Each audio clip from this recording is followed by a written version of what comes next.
गांव के किनारे मिट्टी और फूस से बने एक छोटे से घर में रामदीन नाम का एक गरीब किसान रहता था। उसका घर छोटा था लेकिन दिल बहुत बड़ा था। उसके पास न ज्यादा जमीन थी, न बैल, न पैसा, बस मेहनत करने वाले हाथ और सच्चाई से भरा मन था। रामदीन हर सुबह सूरज निकलने से पहले उठ जाता। जब पूरा गांव सो रहा होता तब वो अपनी पुरानी कुदाल उठाकर खेत की ओर चल पड़ता। फटे कपड़े, पैरों में चप्पल तक नहीं और चेहरे पर चिंता की लकीरें। पिछले 2 साल से बारिश ने धोखा दे दिया था। फसल आधी भी नहीं हुई थी। घर में अनाज का आखिरी कटोरा भी खाली होने लगा था। एक रात जब बच्चे भूखे पेट सो रहे थे, रामदीन की पत्नी ने धीमी आवाज में कहा, अगर इस साल भी फसल नहीं हुई तो बच्चों को कैसे पालेंगे? रामदीन चुप रहा।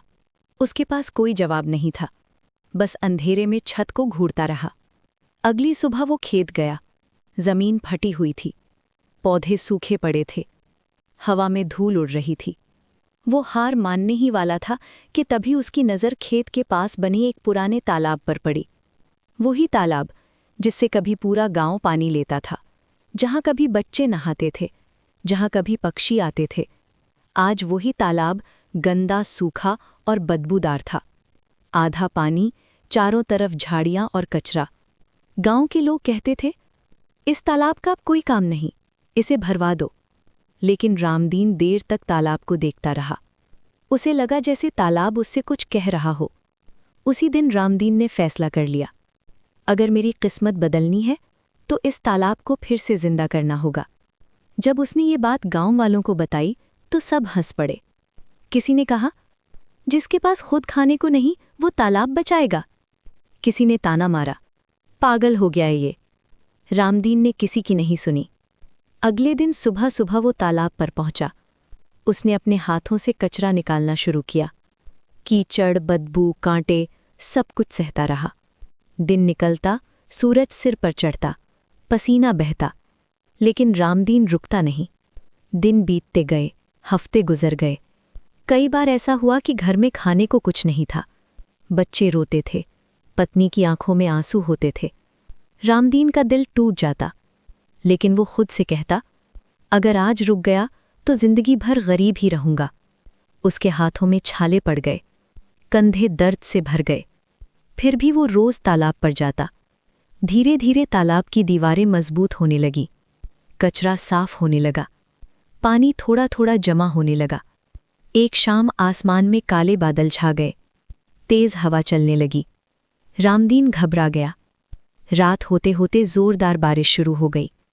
बिजली कड़कने लगी, तालाब भरने लगा। रामदीन को डर था, अगर बांध टूट गया तो सब मेहनत बर्बाद हो जाएगी। वो अंधेरी रात में, तेज बारिश में तालाब की ओर दौड़ा। वो पूरी रात तालाब की दीवार से सट कर खड़ा रहा, कभी मिट्टी लगाता, कभी पत्थर जमाता। बारिश उसके शरीर को भिगो रही थी, ठंड से वो कांप रहा था, लेकिन वो नहीं हटा। सुबह जब सूरज निकला तो नज़ारा देखकर सबकी आंखें खुली रह गईं। तालाब पूरा भर चुका था, पानी साफ और चमकदार था, चारों तरफ हरियाली फैल गई थी। कुछ ही दिनों में पक्षी लौट आए, मछलियां दिखने लगीं, पास के कुएं फिर से भरने लगे। रामदीन ने उसी पानी से खेत सींचे। इस बार फसल लहलहा उठी, अनाज सुनहरा हो गया। जब कटाई का समय आया तो फसल पहले से 2 गुनी थी। वही गांव वाले जो हंसते थे अब हैरान थे। गांव के बड़े लोग बोले, रामदीन तुमने कमाल कर दिया। लेकिन रामदीन ने कभी नहीं कहा कि तालाब उसका है। उसने सबको पानी लेने दिया, गरीबों को मछलियां बांटी। धीरे धीरे पूरा गांव बदल गया। लोगों में आपसी प्यार बढ़ा, झगड़े कम हो गए। एक शाम रामदीन तालाब के किनारे बैठा था। सूरज ढल रहा था, पानी में उसकी परछाई दिख रही थी। उसकी पत्नी पास आई और बोली, आज तुम सच में अमीर हो। रामदीन मुस्कुराया और बोला, हाँ, लेकिन पैसों से नहीं, सम्मान और सुकून से। और वो तालाब जो कभी सूखा था, आज पूरे गांव की जिंदगी बन चुका था। मेहनत, धैर्य और ईमानदारी कभी खाली नहीं जाती। जो इंसान प्रकृति को बचाता है, प्रकृति उसकी किस्मत बदल देती है।